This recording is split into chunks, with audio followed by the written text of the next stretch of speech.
Thank you Jesus.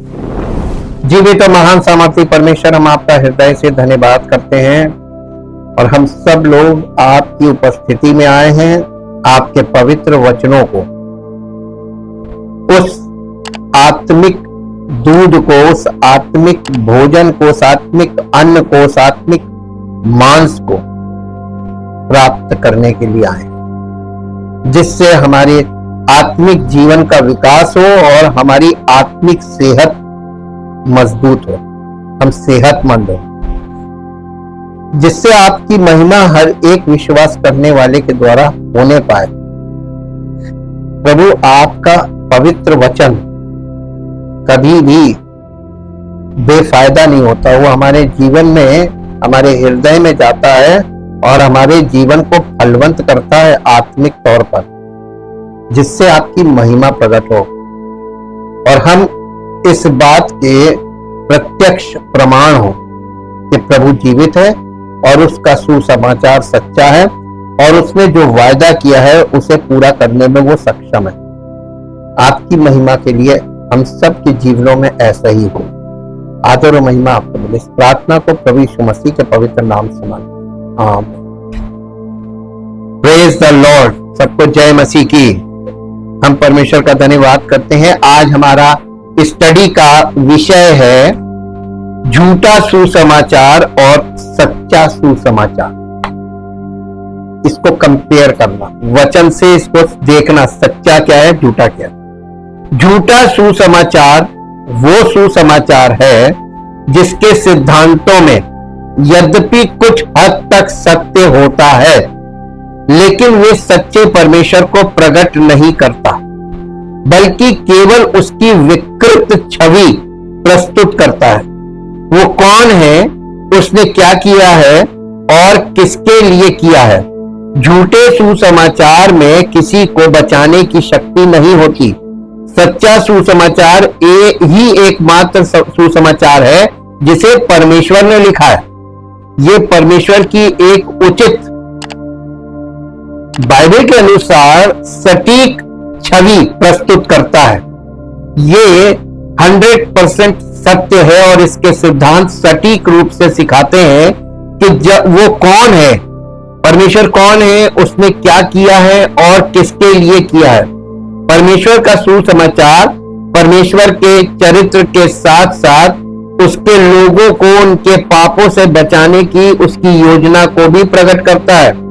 परमेश्वर का सुसमाचार ही उद्धार के लिए उसकी एकमात्र शक्ति है और यदि किसी को बचना है तो केवल उसी पर भरोसा किया जाना चाहिए। किस पर? सच्चे सुसमाचार पर, जो परमेश्वर की ओर से वचन में लिखा गया। मुंह जबानी तो ये लोग बहुत से वायदे कर रहे हैं और आपको भ्रमित कर रहे हैं और लोग लालच में फट से पहुंच जाते हैं। शैतान के मुंह से जो कुछ भी निकलता है वो झूठ ही है। शैतान आरंभ से ही हत्यारा और सत्य में नहीं रहा, सत्य में स्थिर नहीं रहा, क्योंकि उसमें सत्य है ही नहीं। जब वो झूठ बोलता है तो अपने ही मुंह से बोलता है, क्योंकि वो झूठा है और झूठ का पिता है। यूहन्ना रचित सुसमाचार 8 अध्याय उसका 44 पद हमने आपके सामने पढ़ा है। वहां यीशु मसीह ने ये बात बोली कि तुम अपने पिता शैतान से हो। ये किसको बोल रहा था? यहूदी लोगों को। किसको बोल रहा था? हाँ, जब उसने अपने लोगों को नहीं छोड़ा, जहां गलती थी साफ मुंह पे बोला, तो वो प्रभु आपको और हमको क्या छोड़ देगा? हल्की सी, जरा सी अगर त्रुटि भी होगी तो भी माफ नहीं करेगा, क्योंकि परमेश्वर परम पवित्र है, उसमें त्रुटि नहीं होनी चाहिए। 8 अध्याय का 44 पद यही लिखा है ना, तुम अपने पिता शैतान से हो और अपने पिता की लालसाओं को पूरा करना चाहते हो। कौन? शैतान। वो तो आरंभ से हत्यारा है और सत्य पर स्थिर नहीं रहा, क्योंकि सत्य उसमें है ही नहीं। जब वो झूठ बोलता है तो अपने स्वभाव ही से बोलता है, क्योंकि वो झूठा है, वरन झूठों का नहीं लिखा है। ही द फादर ऑफ लाई, यानी वो झूठ का पैदा करने वाला है। जैसे परमेश्वर सत्य का उत्पन्न करने वाला, तो शैतान झूठ का उत्पन्न करने वाला है। शैतान ही मूल झूठा है।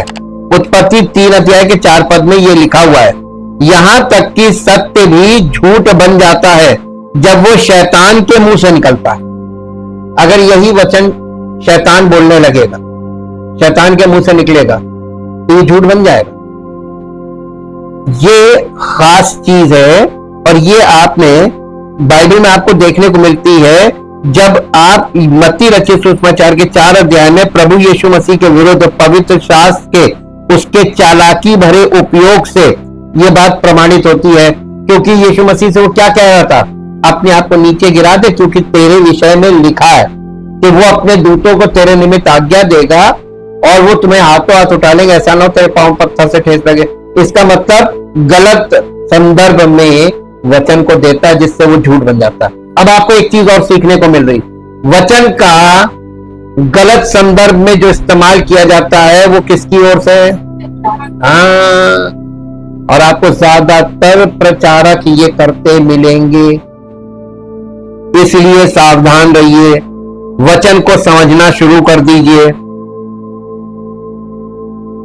ये बस आपको वही सोचने के लिए मजबूर करने का उसका तरीका। देखिए, शैतान गलत संदर्भ में वचन बोलता है, उसके पीछे की योजना काम करती है। वो आपको और हमको बस आपको वही सोचने के लिए मजबूर करने का उसका तरीका है जो वो चाहता है कि आप सोचें। आपको विश्वास दिलाने का उसका तरीका है जो वो चाहता है कि आप विश्वास करें। शैतान कबूतरों के बीच बिल्ली नहीं रखता, इतना मूर्ख नहीं है।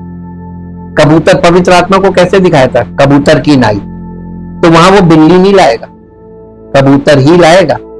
ठीक, लेकिन हारून की लाठी का सांप और वहां के जादूगरों की लाठी के सांप का वाली बात याद रखिएगा। ठीक, वो एक लाठी के सांप ने उन सारी लाठी के सांपों को निगल लिया था, और यहां पर भी उस एक कबूतर और ढेर सारे कबूतर, एक आत्मा ढेर सारी आत्माएं, एक कलीसिया ढेर सारी कलीसिया। ये आपको समझना पड़ेगा कि ये क्या है, और यही परमेश्वर चाहता है कि लोग समझ जाएं। यही उसकी कला है, यही उसका शिल्प है। वो अपने सभी सेवकों की तरह प्रकाश के दूत के रूप में प्रकट होता है। कौन? शैतान। वे मसीह के सेवक होने का दिखावा करते हैं। वे परमेश्वर की महिमा और प्रभु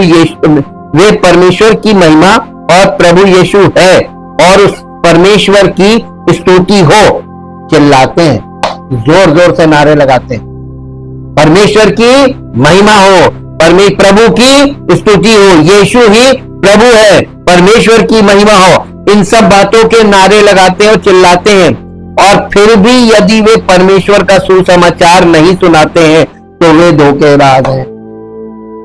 लेकिन सुसमाचार नहीं सुनाते, ये वो ऐसा करके आपको धोखा देते हैं कि आपको लगे कि ये प्रभु के लोग, चाहे वे इसे जानते हो या नहीं, क्योंकि ऐसे लोग झूठे प्रेरित और छल से काम करने वाले और मसीह के प्रेरितों का रूप धारण करने वाले हैं। और ये कुछ अचंभे की बात नहीं, क्योंकि शैतान आप भी ज्योतिर्मय स्वर्गदूत का रूप धारण करता है। 2 कुरिन्थियों 11 अध्याय उसका 13 और 14 पद आप पढ़ के देख सकते हैं, जहां इस प्रकार से लिखा हुआ है, क्योंकि ऐसे लोग झूठे प्रेरित और छल से काम करने वाले और मसीह के प्रेरितों का सा रूप धरने वाले हैं। ये कुछ अचंभे की बात नहीं, क्योंकि शैतान आप भी ज्योतिर्मय स्वर्गदूत का रूप धारण करता है। कंप्लीट हो गया। अब देखिए, आध्यात्मिक मामलों में मन को बहकाने, मन को हेर फेर करने की कला इस तरह से डिजाइन की गई है कि अंततः व्यक्ति को ईश्वर कौन है, ईश्वर ने क्या किया है और किसके लिए किया है, इस बारे में एक भ्रामक और भ्रामक समझ में ले जाएं। जो लोग झूठे सुसमाचार का प्रचार करते हैं वे सत्य की झूठी धारणा को सिखाते हैं और बढ़ावा देते हैं। इसी बाइबल का इस्तेमाल करते हैं लेकिन वो सिद्धांत पलट देते हैं। आपको तो मालूम नहीं है कि कहां किस बात से क्या बात छुपी, किस संदर्भ में कहां क्या लिखा है। तो इसका फायदा, अज्ञानता का फायदा किसको मिल रहा? एक से एक शातिर बैठे हुए पढ़े लिखे हैं और वो आपकी इस निर्बल बुद्धि को और आपकी अज्ञानता को बुनाएंगे और जैसा वो चाहेंगे आप वही विश्वास करेंगे। आपको जिस दिशा में वो आत्मिक तौर पर चलाना चाहेंगे वैसे ही चलाएंगे। यही तो इफ्सियों में लिखा हुआ था कि प्रभु यीशु मसीह ने कुछ को प्रेरित, कुछ को भविष्यवक्ता, कुछ को सुसमाचार प्रचारक और कुछ को रखवाले और कुछ को शिक्षक नियुक्त करके दे दिया कलीसिया को। तो कलीसिया में, मसीह की कलीसिया में शिक्षा बड़ा मुख्य कार्य होगा, इसलिए कि मसीही विश्वासी को वचन की पूरी शिक्षा प्राप्त हो, वो पूरी तरीके से वचन के मामले में पूरी तरीके से समझदार और भले पढ़ा लिखा ना हो, लेकिन उसको कोई मूर्ख ना बना पाए, कोई किसी का उपदेश में वो फंस ना पाए। किसी के उपदेश जो चालाकी से दिया जाता है, उपदेश में खेल होता है, उपदेश के द्वारा ही शिकार किया जाता है। ये हमेशा याद रखिएगा। ये एक ऐसा कार्य है जो कलीसिया की, जब से यीशु मसीह ने कहा मैं अपनी कलीसिया बनाऊंगा, तब से ही ये सब लोग एक्टिवेट हो गए कि कलीसिया बनानी है, कलीसिया बनानी है। जबकि प्रभु ने अपने चेलों को कहा ही नहीं था कलीसिया बनाओ, उसने कहा था शिक्षा दो। और प्रभु की कलीसिया शिक्षा के द्वारा शुरू हो रही, और ये कलीसियाएं भजन कीर्तन की, यहाँ पे भजन कीर्तन सबसे ऊपर होता है। कलीसिया में वचन का कोई महत्व नहीं, मन बहलाने के लिए थोड़ा बहुत बोल दिया। देखिए यहां पर कौन काम कर रहा, कौन सी आत्मा? दुनिया झूठे देवताओं और झूठे मसीहों से भरी हुई है। आपको ढूंढना नहीं पड़ेगा, वो आपको ढूंढ लेंगे, आप उन्हें पहचान नहीं पाएंगे और वो आपके द्वारे आ जाएंगे और आपको चैन से रहने नहीं देंगे। आओ आओ आओ। प्रभु यीशु मसीह और उसके चेलों ने कभी लोगों से कहा हो? हाँ, तो लोग तो उनके पीछे वापस भागते थे, पता भर चल जाए कि वो आ रहा, भीड़ लग जाती। यहां क्या आओ किस बात? हाँ, और इतना आपको पंचर कर देंगे, मन नहीं है फिर भी आओ, भीड़ का हिस्सा बन जाओ। ये सीखने वाली वचन के द्वारा हम लोग यही सब सीखते हैं। और हाँ, ये दुनिया झूठे देवताओं और झूठे मसीहों से भरी हुई है। यीशु मसीह ने क्या कहा था? झूठे मसीहा अंत के दिनों में आपको बहुत मिलेंगे, आसानी से मिल जाएंगे। ये एक ऐसी दुनिया है जहां ईश्वर के सत्य को कल्पना माना जाता है। हमने बोला था ना संडे को, काल्पनिक विश्वास।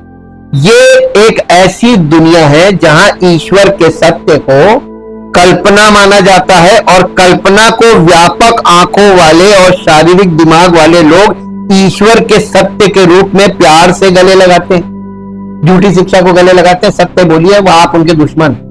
आप जो बोल रहे हैं वो कल्पना है और जो उन्होंने मान लिया है दूसरे का, वो सत्य है। ये काम कौन कर रहा है? कौन सी आत्मा है? सच्चे ईश्वर के बारे में झूठ से धोखा खाने वाले सच्चे ईमानदार लोग। झूठ जिसने असंख्य झूठे देवताओं को बनाया है, ऐसे प्रतिरूपण करता जो धार्मिक मन मनुष्य की प्राकृतिक अप्रकाशित आत्मा के लिए सच्चे ईश्वर की तरह लगते हैं, लेकिन वास्तव में वे केवल मनुष्य की कल्पना की उपज हैं। मनुष्यों के विचारों द्वारा कल्पित मूर्तियां, झूठे देवता जो बचा नहीं सकते और जो वास्तव में मनुष्य की आध्यात्मिक दुर्दशा के अंधेरे में भाप के समान भाप है। अधिकांश लोगों के लिए ईमानदारी को एक अभेद्य शक्ति, ईश्वर के क्रोध से सुरक्षा का एक रूप माना जाता है। ईमानदारी एक व्यक्ति को यह आश्वासन प्रदान करती है कि वो न केवल एक विश्वासी है बल्कि सत्य में विश्वास करने वाला भी है। कोई भी व्यक्ति चाहे कितना भी कम जानकारी रखता हो या चाहे वो सत्य पर विश्वास करता हो या नहीं, ईमानदारी को अनंत मृत्यु के विरुद्ध एक साक्ष्य के रूप में देखा जाता है। ऐसे लोग जो खुद को नेक इरादे वाला मानते हैं, इस पूरी तरह से गलत दृष्टिकोण को मानते हैं कि भले ही वे ईश्वर के बारे में जिन सिद्धांतों पर विश्वास करते हैं वे पूरी तरह से गलत हो, फिर भी वे बच जाएंगे क्योंकि वे अपने विश्वासों में ईमानदार थे। आपको नहीं समझ में आया हो? आप झूठे शिक्षा में भी विश्वास करेंगे और ईमानदार रहेंगे तो इनका तर्क है कि हमारी ईमानदारी के कारण प्रभु हमको अनंत मृत्यु में नहीं जाने देगा, अनंत जीवन में ग्रहण करेगा, इसलिए कि हम ईमानदार तो थे। क्या वचन में ऐसा कहीं आता है कि आप गलत काम में ईमानदार रहें तो प्रभु आप पर अनुग्रह करेगा? अब ये देखिए कितनी बारीकी वाली चीज है। हालांकि स्थिति की कठोर वास्तविकता यह है कि ईमानदारी बहुत सारी गलतियों को नहीं छिपाती है, ये एक भी गलती को नहीं छिपाती है, ना ही उसका बहाना बनाती है और ना ही उसकी भरपाई करती है।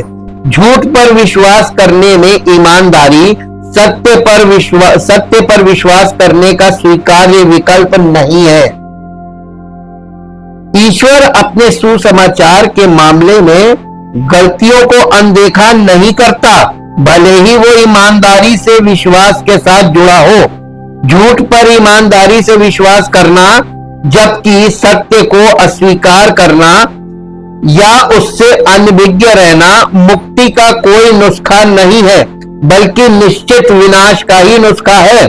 वास्तव में झूठे सुसमाचार पर विश्वास करने में एक व्यक्ति की ईमानदारी उसके अपराध को और बढ़ा देती है। ये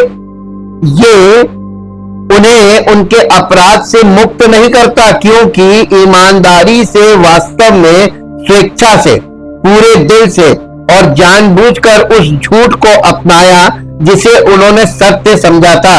ये कोई दुर्घटना नहीं थी। सत्य की अज्ञानता कोई बचाव नहीं है, बल्कि केवल एक खोए हुए व्यक्ति का प्रमाण है। ईमानदार खोए हुए व्यक्ति को जो पसंद है वो ईश्वर का सत्य नहीं है, बल्कि वो है जिसे वे ईश्वर का सत्य मानते हैं, जिससे वे प्यार करते हैं। वो सच्चा ईश्वर नहीं है, बल्कि केवल वही जिसे वे सच्चा ईश्वर समझते हैं। रोमियो की पत्री के 10 अध्याय में यहूदियों से कहा गया था कि परमेश्वर के लिए जोश रखो, परंतु ज्ञान के अनुसार। उनके पास परमेश्वर के लिए जोश तो था, लेकिन ज्ञान के अनुसार नहीं था। रोमियो की पत्री 10 अध्याय का 2 पद पढ़िए। क्योंकि मैं उनकी गवाही देता हूं। ये पौलुस किसकी गवाही दे रहा है? हाँ, यहूदियों की, जिस पक्ष से ये है। मैं उनकी गवाही देता हूं कि उनको, किनको? यहूदियों को परमेश्वर के लिए धुन रहती है, परंतु बुद्धिमानी के साथ नहीं। इसका पहला पद पढ़ दीजिए अब। हे भाइयों, मेरे मन की अभिलाषा, और उनके लिए, किनके लिए? अपने जाति भाइयों के लिए, यहूदियों के लिए मेरी परमेश्वर से ये प्रार्थना है कि वे उद्धार पाएं। अब देखिए, उनको उद्धार ही नहीं मिला, जबकि उनका यह दावा था कि हम परमेश्वर के लोग, हम जिंदा खुदा के लोग, हमारे पास परमेश्वर की व्यवस्था है, हमारे पास परमेश्वर के भविष्यवक्ताओं के वचन है, हमारे पास सब कुछ है। ठीक, ये उनकी दशा ये थी कि जो लोग इन पुस्तकों से वंचित हैं बचपन से, उनकी क्या दशा होगी? सोचा आपने कभी? और ऐसे लोगों को कौन सा सुसमाचार मिल गया कि ये लोग दावे करने लगे कि हमको तो उद्धार मिल गया, हमें तो पवित्र आत्मा मिल गया। यहूदी परमेश्वर की धार्मिकता के सत्य से अनभिज्ञ थे। 10 अध्याय का 3 और 4 पद पढ़िए। क्योंकि वे परमेश्वर की धार्मिकता से अनजान होकर और अपनी धार्मिकता स्थापित करने का यत्न करके परमेश्वर की धार्मिकता के अधीन ना हुए, यानी इन्होंने वो सुसमाचार ग्रहण नहीं किया, वो अपनी धार्मिकता अलग, अपना सुसमाचार अलग लिए खड़े थे। क्योंकि हर एक विश्वास करने वाले के लिए धार्मिकता के निमित्त मसीह व्यवस्था का अंत है।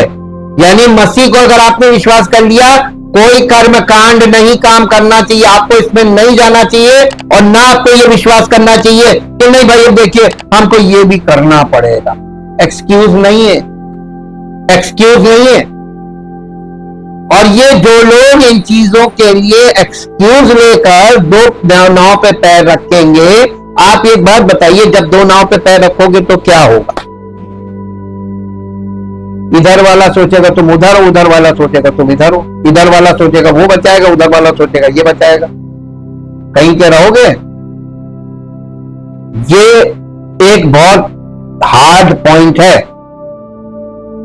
अब यहां पे हम लोग देखते हैं ये काम यहूदियों के लिए, यूहन्ना रचित सुसमाचार 9 अध्याय, यूहन्ना रचित सुसमाचार के 9 अध्याय का 21 से 24 पद तक पढ़िए। 21, 22, 23, 24। परंतु हम ये नहीं जानते हैं कि कैसे देखता है, कैसे देखता है। नहीं, कुछ ग्रामर की गड़बड़ी आ रही है। यूहन्ना 9 अध्याय। हाँ, ये वो एक अंधे व्यक्ति को, ये जन्म का अंधा था, उसको यीशु मसीह ने चंगा किया। तो इससे शास्त्री फरीसी बुलाकर प्रश्न करने लगे उसके माता पिता से। हाँ, और उसके माता पिता से प्रश्न कर रहे, इसका आप 19 पद से पढ़िए, बल्कि आप 18 पद से पढ़िए। परंतु यहूदियों को विश्वास ना हुआ कि वो अंधा था और अब देखता है। हाँ, जब उन्होंने उसके जिसकी आंखें खुल गई थी, माता पिता को बुलाकर उनसे ना पूछा, क्या ये तुम्हारा पुत्र है जिसे तुम कहते हो कि अंधा जन्मा था? फिर अब वो कैसे देखता है? उसके माता पिता ने उत्तर दिया, हम तो जानते हैं कि ये हमारा पुत्र है और अंधा जन्मा था, परंतु हम ये नहीं जानते कि अब कैसे देखता है। जी, और वो सयाना है, उसी से पूछ लो, वो अपने विषय में आप कह देगा। ये बातें उसके माता पिता ने इसलिए कही क्योंकि वे यहूदियों से डरते थे, क्योंकि यहूदी एक मत हो चुके थे कि यदि कोई कहे कि वो मसीह है तो आराधनालय से निकाल दिया जाता था, आराधनालय से निकाल दिया जाता था। आज लोग काहे डरते हैं यीशु मसीह का अंगीकार करने के लिए? आराधनालय से ना निकाल दिए जाए। लेकिन एक बात बताइए, क्या आप परमेश्वर की दृष्टि में ईमानदार हैं? आप सत्य, देखिए सत्य के खिलाफ दुनिया खड़ी है और आप सत्य ग्रहण करेंगे तो दुनिया आपके खिलाफ खड़ी होगी। लोग काहे से डरते? नहीं, सत्य से नहीं डरते जी। आपका डर आपका स्वार्थ है, और जिसने इस स्वार्थ को, जब देखिए आप हार्ड स्टेप उठाएंगे ना, कुछ नहीं, 2 दिन बाद सब खत्म हो जाता है, वो थोड़ी देर का होता है। हाँ, आगे पढ़िए। इसी कारण उसके माता पिता ने कहा वो सयाना है, उसी से पूछ लो। तब उन्होंने उस मनुष्य को जो अंधा था दूसरी बार बुलाकर, हाँ, दूसरी बार बुलाकर उससे कहा, परमेश्वर की स्तुति कर। परमेश्वर की स्तुति कर। हम तो जानते हैं कि हम तो जानते हैं कि वे मनुष्य पापी है। वो मनुष्य पापी नहीं, परमेश्वर की स्तुति कर। हम तो जानते हैं कि हम तो जानते हैं कि वो मनुष्य पापी है। उसने उत्तर दिया, अब उसने क्या उत्तर दिया लड़के ने? मैं नहीं जानता। मैं नहीं, उसने उत्तर दिया मैं नहीं जानता कि वो पापी है या नहीं। जी, मैं एक बात जानता मैं एक बात जानता हूँ, मैं अंधा था मैं अंधा था और अब देखता हूँ। और अब देखता हूँ। उन्होंने उससे फिर कहा, उन्होंने उससे फिर कहा, उसने तेरे साथ क्या किया उसने तेरे साथ क्या किया और किस तरह तेरी आंखें खुली। और किस तरह तेरी आंखें खोली। वो तरीका ढूंढ रहे थे किस तरीके से चंगाई मिली। हम लोग भी करने लगेंगे वही। जी, उसने उनसे कहा, उसने उनसे कहा, मैं तो तुमसे कह चुका, मैं तो तुमसे कह चुका मैं नहीं सुना। और तुमने नहीं सुना। अब दूसरी बार क्यों सुनना चाहते हो? चेले होना चाहिए। क्या तुम भी उसके चेले होना चाहते हो? अब यहाँ पर चिढ़ गए बहुत जोर। तब वे उससे बुरा भला तब वे उसे बुरा भला कह कहकर बोले, कि उसका चेला है। तू ही उसका चेला है, हम तो किसके चेले हैं? तो मूसा किसकी गवाही दे रहा है व्यवस्था में? जिसकी गवाही मूसा दे रहा है उसके चेले नहीं बनना मांग रहे, ये मूसा के चेले हैं। आप देखिए कि यही वाला माइंडसेट अभी भी काम कर रहा है, इसी तरीके की बातें। हाँ, अब देखिए रोमियो की पत्री के 10 अध्याय में हम लोगों ने अभी यहूदियों के विषय में देखा। परमेश्वर ने राष्ट्रों के बारे में यही बात कही, राष्ट्रों के बारे में भी यही बात कही जो उसके लोग नहीं थे, उनके पास ज्ञान नहीं है और वे ऐसे ईश्वर से प्रार्थना करते हैं जो उद्धार नहीं कर सकता। यशाया नबी की पुस्तक उसका 45 अध्याय उसका 20 पद पढ़िए। यशाया उसका 45 अध्याय। हे जाति जाति में बचे हुए हे जाति जाति में से बचे हुए लोगों, इकट्ठे होकर आओ, इकट्ठे होकर आओ, एक संग मिलकर एक संग मिलकर निकट आओ। निकट आओ। वे जो अपनी लकड़ी को वो जो अपनी लकड़ी की खोदी हुई मूर्तें लिए फिरते हैं और ऐसे देवता से जिससे उद्धार नहीं हो सकता प्रार्थना करते हैं, वे। अब आप देखिए बाइबल क्या बता रही है। ये rest of the people in the world, यहूदियों के बारे में भी अज्ञानता बता रही है और पूरी दुनिया के जो बाकी लोग हैं जो यहूदी नहीं है, अन्य जाति आप कह लीजिए, उनकी भी यही दशा है। भविष्यवाणी के द्वारा भी परमेश्वर इन्हीं बातों को खोल रहा था। परमेश्वर के सही ज्ञान के बिना परमेश्वर के लिए जोश ने कभी किसी को नहीं बचाया है। आपके पास जोश धुन है, लेकिन परमेश्वर का सही ज्ञान नहीं। जोश बहुत है, धुन है, तो क्या आपको ईश्वर मिल जाएगा? ये हमेशा झूठे ईश्वर की ओर ले जाता है, चाहे आप कितने भी ईमानदार क्यों ना हो। अगर आपका विश्वास झूठे ईश्वर में है तो वो आपको नहीं बचा सकता।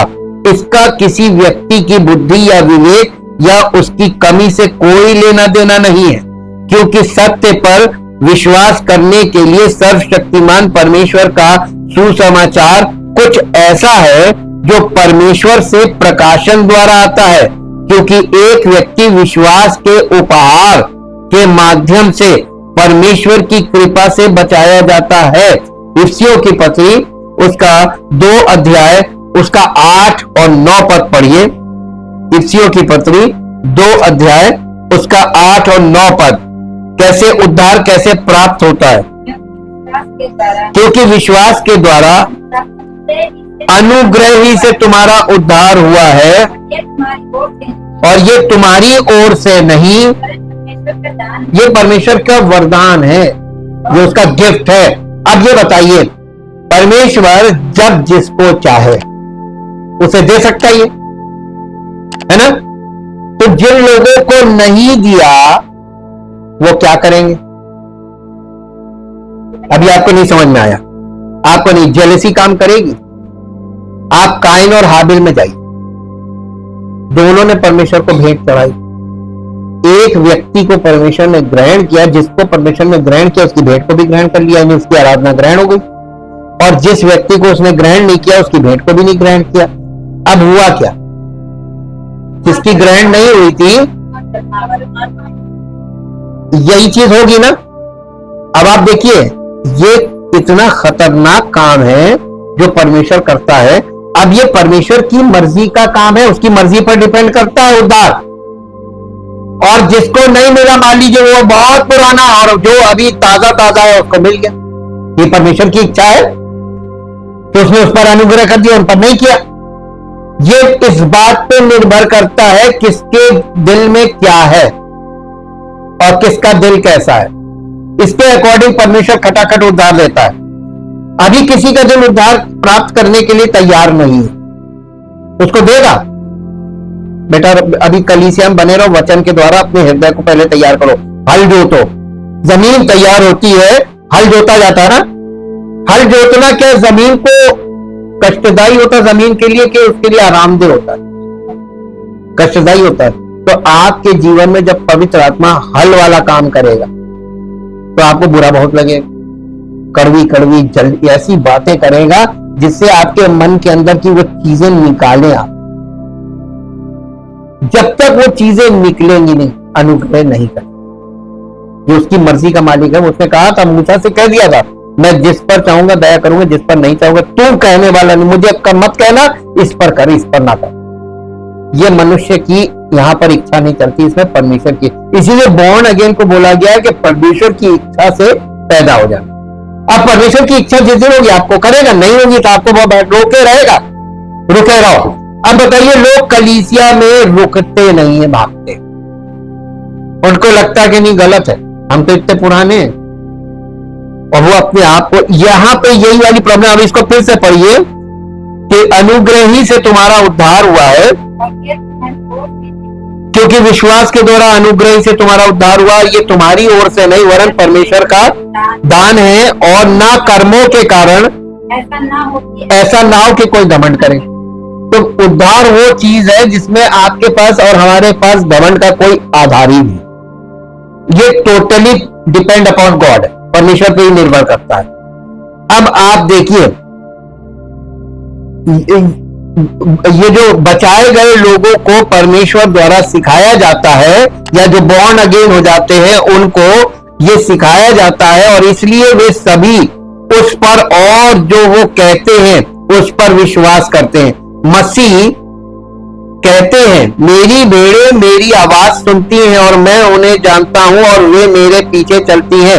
यूहन्ना रचित सुसमाचार के 10 अध्याय के 27 पद में ये पद लिखा हुआ है।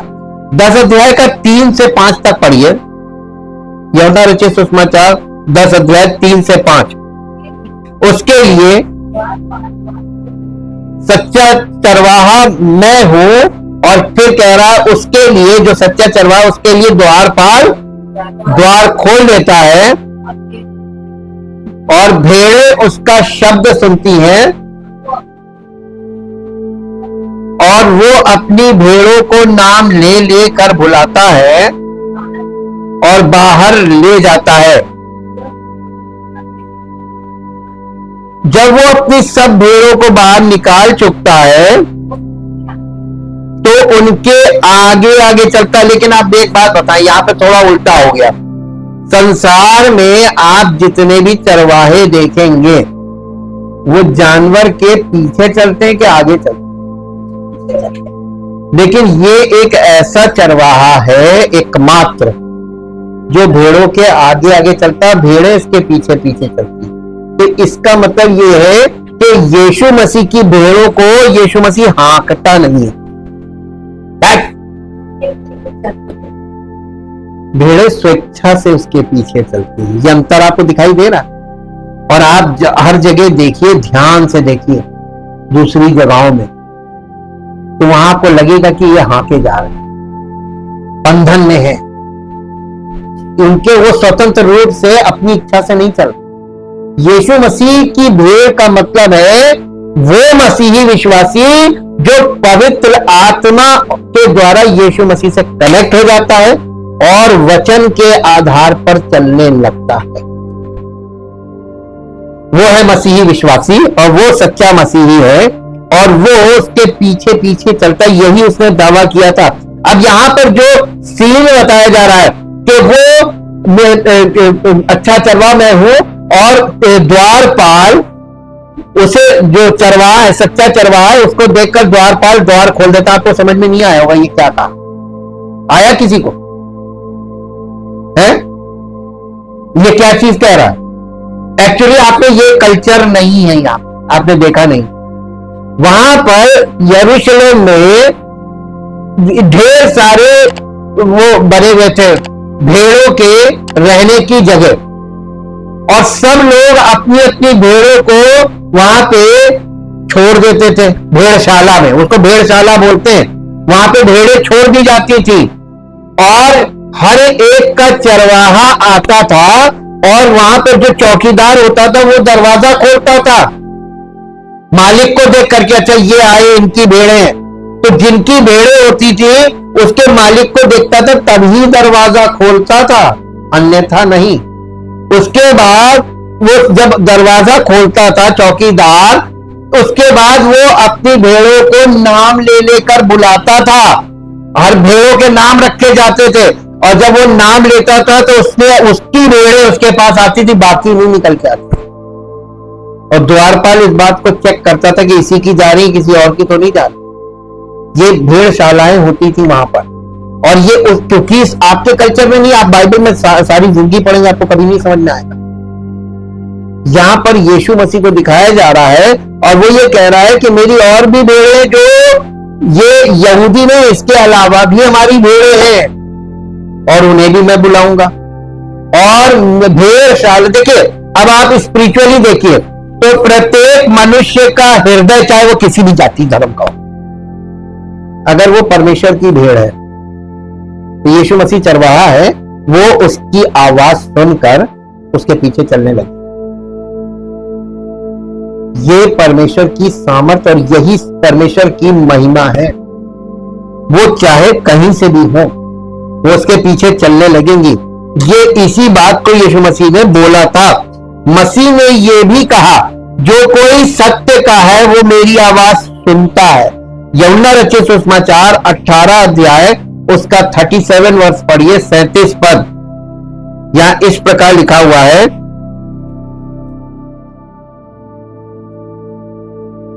यूहन्ना 18 अध्याय। पिलातुस ने उससे कहा, तो क्या तू राजा है?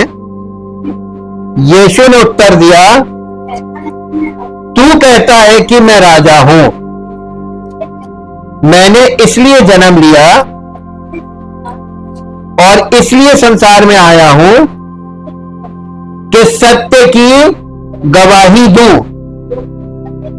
जो कोई सत्य का है वो मेरा शब्द। अब आप यहां पर 2 मिनट के लिए मौन रख के ये सोचिए, आपका फोकस सत्य की ओर है जो परमेश्वर के वचन में लिखित है, या आपका फोकस जो लोग आज प्रचार कर रहे हैं उनकी बातों पर है? आप किस पर विश्वास करते हैं,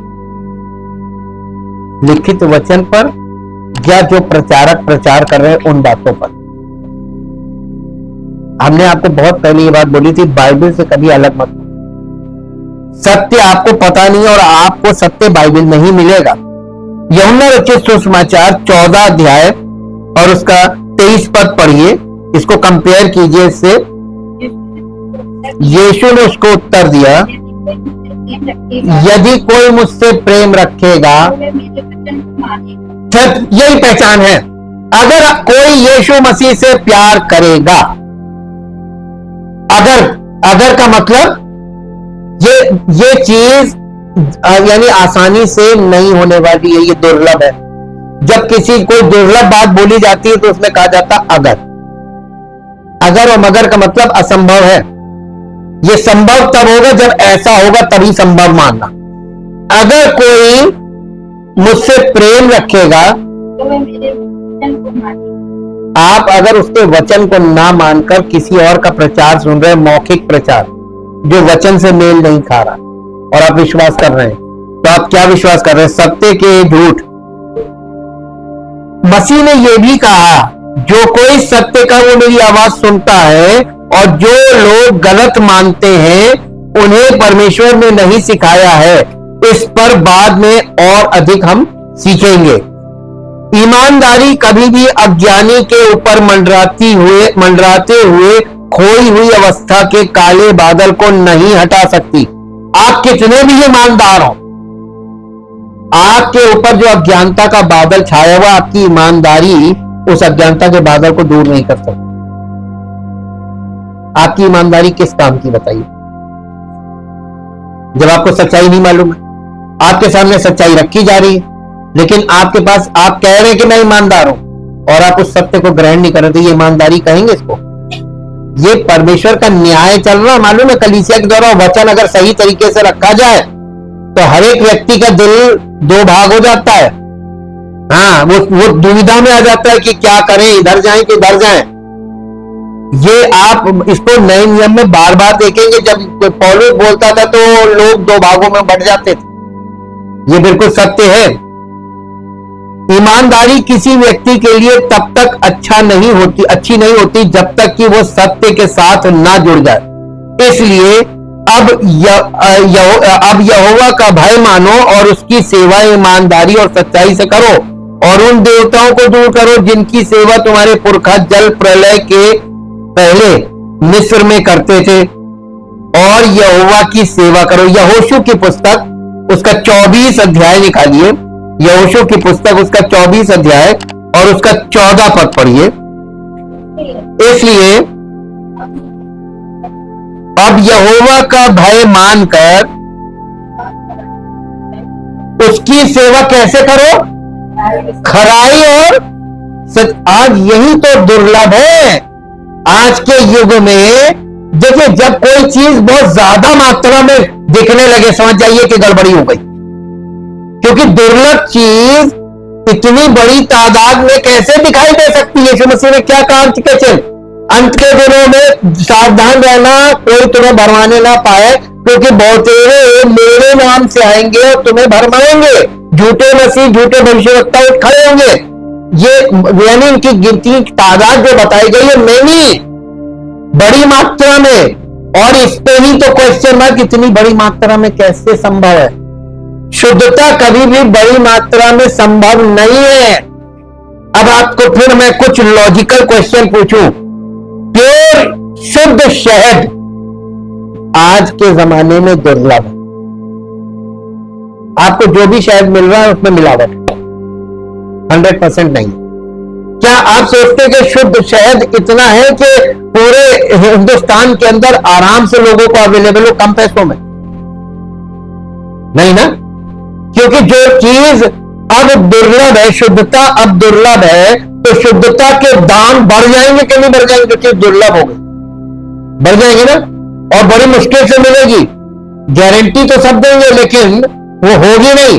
शुद्ध दूध आज के जमाने में दुर्लभ है कि नहीं है? अब आप ये बताएं, शुद्ध दूध, अगर प्योर दूध आपको मिल जाए, आप हजम नहीं कर पाए, क्योंकि आप इस चीज के आदी हो गए। आप मिलावट का खाने के आदी हो गए, आपका शरीर उसे झेल नहीं पाएगा। अब आप आइए, देसी घी शुद्ध दुर्लभ है, लेकिन अगर आपको प्योर शुद्ध देसी घी आप खाएंगे तो आपको बर्दाश्त नहीं होगा। हाँ, तो शुद्ध चीज आपके शरीर में ग्रहण योग्य नहीं होगी। तो बताइए, परमेश्वर का शुद्ध वचन क्या कोई व्यक्ति आसानी से डाइजेस्ट कर पाएगा? इसी से समझ में आ जाता है कि ये जो भीड़ लगी हुई, लोग किस चीज में आनंद ले रहे हैं? शुद्धता नहीं है। और शुद्धता की कामना भी मत रखिएगा, क्योंकि इतनी बड़ी मात्रा में शुद्धता नहीं है, संभव ही नहीं है। अब हम लोग इन्हीं बातों को वचन के द्वारा सीखते हैं कि क्या चीज अब दुर्लभ हो चुकी है और उसकी कामना करना। तो ये वचन हमको यही बता रहा। देखिए, नए नियम में प्रकाश और प्रकाश में अंतर बताया है। शैतान ज्योतिर्मय स्वरदूत है और प्रभु यीशु मसीह ज्योति। तो प्रभु यीशु मसीह भी ज्योति और शैतान ज्योतिर्मय स्वरदूत है। अब ये दोनों ज्योति का अंतर आपको पता कैसे चलेगा? मैंने आपको बहुत पहले बताया था, सोना और सोने में अंतर। आप आंखों से देखकर क्या बता सकते हैं कि ये 24 कैरेट है, ये 22 कैरेट है और ये 18 कैरेट है? हाँ, ये लैब टेस्टिंग का मामला है ना। तो परमेश्वर के वचन के अध्ययन के बिना आपको एब्सोल्यूट ट्रुथ नहीं पता चलेगा। और जो आपके मन में बैठ गया है वो वही है जो मिलावट वाला है, जिसे आप आसानी से डाइजेस्ट करके अपने आप को, तो ये भ्रम हुआ कि नहीं हुआ? अब आप अपने आप को चेक कीजिए वचन के अंदर झांक के कि आप सच्चे विश्वासी हैं कि आप अभी विश्वास में नहीं। आपको ये जो वचन मिल रहा है ये हार्ड क्यों लग रहा? क्योंकि अभी उस लेवल पे नहीं है, और ये वचन आपको सिर्फ ये बता रहा है कि तुम जो सोच रहे हो तो वो हो नहीं। इसलिए अपने आप को, अपने जो नहीं हो उस चीज को मत बोलो। आप ये मानने में ईमानदार हो सकते हैं कि जिस सड़क पर आप चल रहे हैं वो आपको बिंदु बी से बी तक ले जाएगी, लेकिन अगर वो सड़क केवल बिंदु सी डी ई एफ तक जाती है तो आपकी ईमानदारी से आपको कोई लाभ नहीं होगा।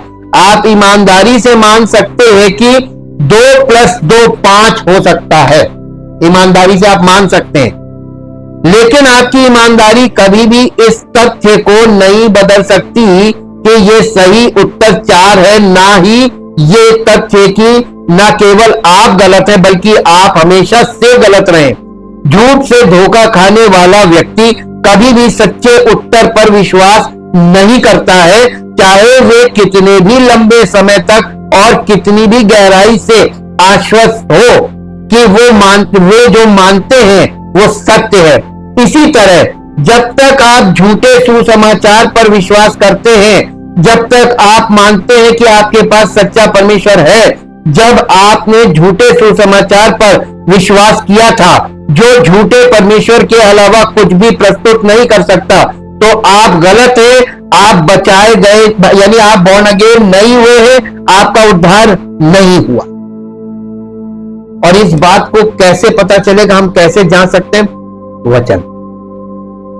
ये वचन उद्धार के विषय में जो जानकारी हमें दे रहा है, जो सुसमाचार हमें बताया जा रहा है, जिसे पौलुस ने कलीसिया को बताया था, उसके कसौटी पे जाकर अपने आप को चेक करना। जब आप सोने को चेक करते हैं तो कसौटी पहले चलती थी, कसौटी में भी एक रफ आइडिया होता है, लेकिन आज के युग में जब ऐसी लैब्स हो गई हैं और ऐसे तरीके निकल आए हैं कि आपका एक्यूरेसी बिल्कुल 100% बताएगा कि ये कितने कैरेट है, ये कितने कैरेट है। आज के युग में जब एब्सोल्यूट ट्रुथ आपको मिल सकता है, ऐसे युग में आपको क्या करना है? ये परमेश्वर का वचन यही करता है। ये जो हम शिक्षा प्राप्त कर रहे हैं वचन की, ये हमको एब्सोल्यूट की तरफ ले जाती है, नियरली करेक्ट से एक्यूरेसी की ओर ले जाती है। और एक्यूरेसी की ओर बढ़ना उद्धार के जीवन में बढ़ना है और अनंत जीवन की ओर बढ़ना है। और परमेश्वर की, जब आप एक्यूरेसी की तरफ बढ़ेंगे तो परमेश्वर की महिमा आपके जीवन से प्रकट होने लगेगी। Thank you, thank you, thank you. जीवित मान समर्थी परमेश्वर, हम आपका हृदय से धन्यवाद करते हैं आपके महान प्रेम और उस अनुग्रह के लिए जो आपने समस्त मानव जाति पर किया। अपने इकलौते पुत्र के बलिदान के द्वारा आपने अपने प्रेम को प्रकट किया, और उस छुटकारे का काम जो आपने किया था अपने पुत्र के बलिदान के द्वारा, उसका सुसमाचार आपने समस्त पृथ्वी के समस्त प्राणियों को दिया, ताकि जो कोई उस पर विश्वास करे वो नाश ना हो परंतु अनंत जीवन पाए। लेकिन प्रभु, इस पृथ्वी पर आपकी कलीसिया के शुरुआत से ही दूसरा काम भी शुरू है। जैसे कि प्रभु यीशु मसीह ने जंगली बीज के दाने का दृष्टांत हमें बताया। हाँ प्रभु, ठीक वैसे ही हमको आज संसार में स्पष्ट रूप से देखने को मिलता है। लेकिन हम आपका धन्यवाद करते हैं आपके वायदों के लिए, आपकी सामर्थ के लिए, उस छुटकारे की सामर्थ के लिए जो आपके द्वारा उस सुसमाचार पर विश्वास करने वाले को प्राप्त होगा, जिसे आपके वचन में रखा गया है और जिसे पवित्र आत्मा के द्वारा हम प्राप्त करते हैं। धन्यवाद करते हैं पिता परमेश्वर, आदर और महिमा आपको मिले। हर एक विश्वास करने वाले का जीवन स्पष्ट रूप से आपकी महिमा का कारण हो। आदर और महिमा आपको मिले, यीशु मसीह के नाम से, आमीन।